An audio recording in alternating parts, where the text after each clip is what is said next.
Every child is an artist. The problem is how to remain an artist once we grow up. Hi, I'm Craig Lounsbrough. I want to welcome you to LifeTalk. Thanks for joining us today. You know, I think that most of our thinking, despite how much there is to think about, is really pretty standardized and chafingly rote. You know, we think in predetermined patterns and pre-existent templates that require no real thinking. And while there's a whole lot to think about in this big wide world of ours, we don't. Not really. So we might ask the question, why don't we think? Well, most of this appears to happen because we think within boxes that we randomly, and sometimes not so randomly, borrow. We think within predetermined boxes because they're convenient and because they're standardized. But what if our thinking were to open up fresh venues? And what if life could become a journey not lived within suffocating boxes, but rather an adventure crafted of breathless horizons where there are no boxes? What if? So let's consider some of the boxes that we tend to get stuck in. First, the box of societal norms. You know, we think within the box of societal norms. We grant these norms legitimacy because most of the people around us adhere to them in one form or another. And because all of these people adhere to them, we naturally grant these norms a morality, assuming that others would not dare embrace them if they weren't sufficiently ethical or moral. And to our relief, we quickly discover that if we think within these boxes, we are far less likely to be met with rejection, or ridicule, or disdainful judgment, or some other rather distasteful response. Therefore, the rules of the box rule out the role of thinking. Second, the box of the mundane. You know, we think within the well-worn boxes of the mundane, as that path is quite well charted, and therefore void of anything dangerous, because other people have already figured out where all the dangerous stuff is, and either removed it, or they've created paths around it.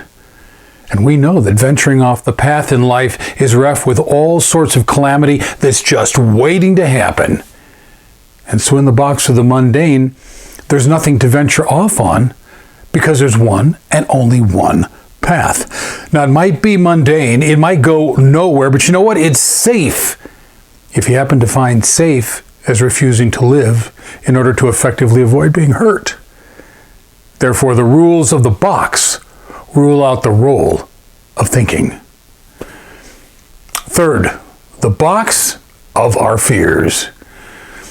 We think within the box of our fears, as anything on the outside of those walls is filled with horrific danger, often of the most fabricated sort.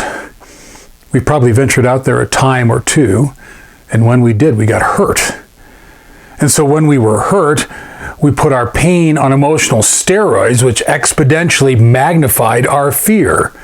We then took that fear and fashioned a monster that doesn't exist, and we hunkered down in our box, horrified by the fiction of it all. And while the space out there is a whole lot bigger than the infinitesimal tiny space in here, at least it's safe. Therefore, the rules of the box rule out the role of thinking. Fourth, the box of our families. We think within the box created by our families as we've engaged them growing up.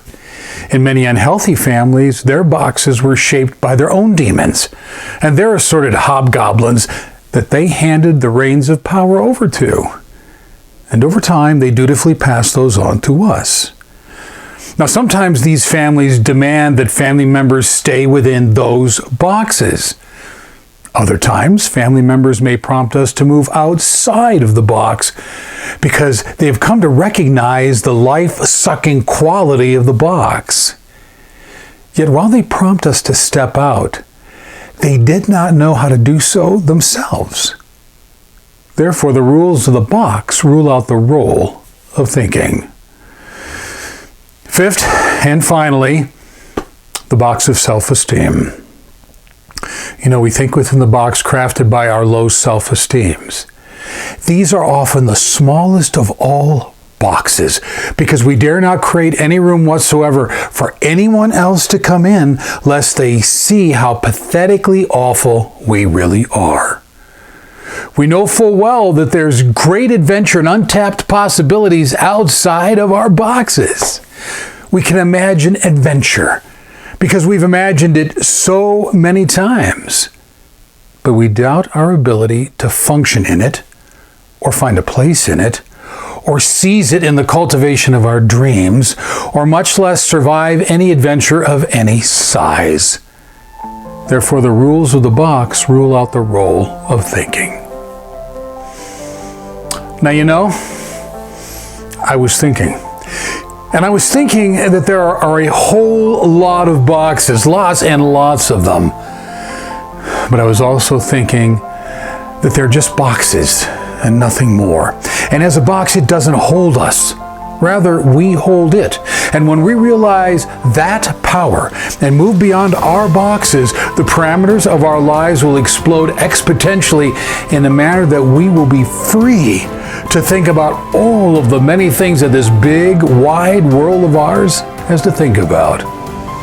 And so I think that I really, really want to think outside of the boxes.